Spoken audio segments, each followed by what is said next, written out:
Hello lovely people, ఎలా ఉన్నారు అందరూ?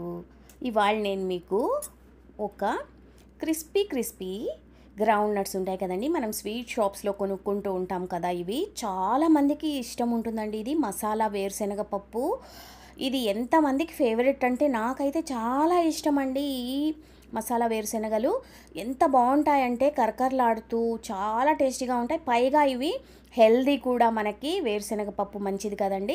సో ఇది ఎలా చేయాలో నేను ఇవాళ మీకైతే ఈ వీడియోలో చూపిస్తాను. చూడండి ఎంత క్రిస్పీగా, ఎంత బాగా వచ్చాయో, చాలా క్రిస్పీగా వచ్చాయన్నమాట. సో ఈ మసాలా వేరుశనగ పప్పులు ఎలా చేయాలో నేను ఇవాళ వీడియోలో మీకు చూపిస్తాను. సో గబగబా వీడియోలోకి వెళ్ళిపోదాం. చకచకా చూసేయండి, టకటకా చేసేసుకోండి.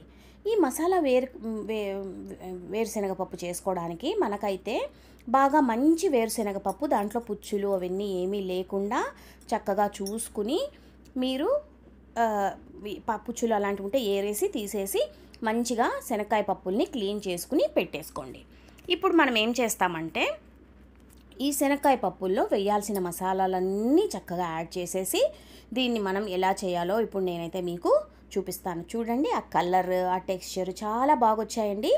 చాలా కరకరలాడుతూ చాలా బాగా వచ్చాయన్నమాట.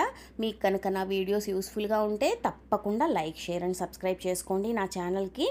సో మనం ఇంకా వీడియోలోకి అయితే వెళ్ళిపోదాం. ఒక మిక్సీ జార్లో మీరు ఒక 10 వెల్లుల్లిపాయ రెబ్బలు వేసుకోండి. తర్వాత ఒక 3 నుంచి 4 పచ్చిమిరపకాయలు వేసుకోండి.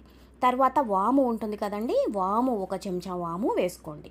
దీన్ని మనం చక్కగా పేస్ట్ చేసుకోవాలి. ఇలా పేస్ట్ చేసుకుని పక్కన పెట్టేసుకోండి. ఇప్పుడు ఒక గిన్నెలో ఒక వేరుశనగ పప్పులు 1 కప్పు, పెద్ద కప్పుడు తీసుకున్నానండి నేను ఇవాళ. ఇవి బాగా మంచి క్వాలిటీ, చూసారా సైజు బాగా కరెక్ట్గా బాగున్నాయన్నమాట. సో దీంట్లో రుచికి సరిపడా ఉప్పు వేసుకోండి.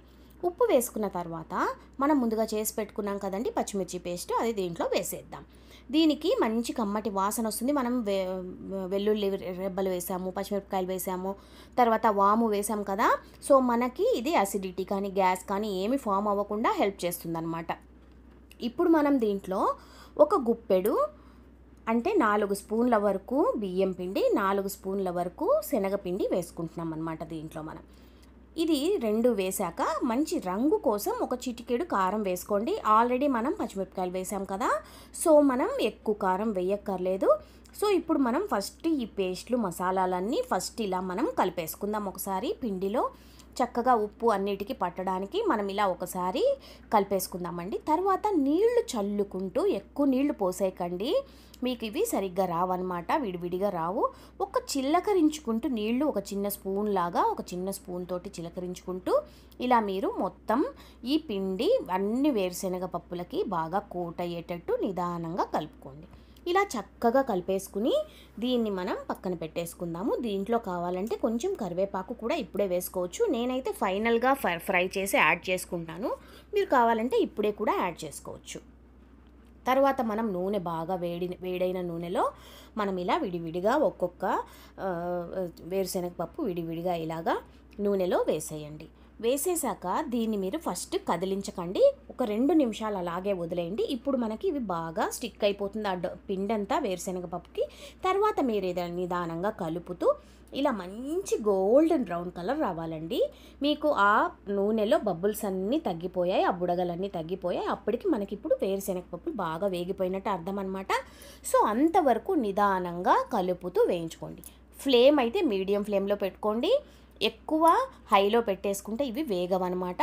సో ఇలా చక్కగా వేయించేసుకుని పైన అలా వేయించిన కరివేపాకు చల్లేసుకుంటే చూడండి, చూడ్డానికి ఎంత కలర్ఫుల్గా, ఎంత టెంప్టింగ్గా ఉన్నాయో.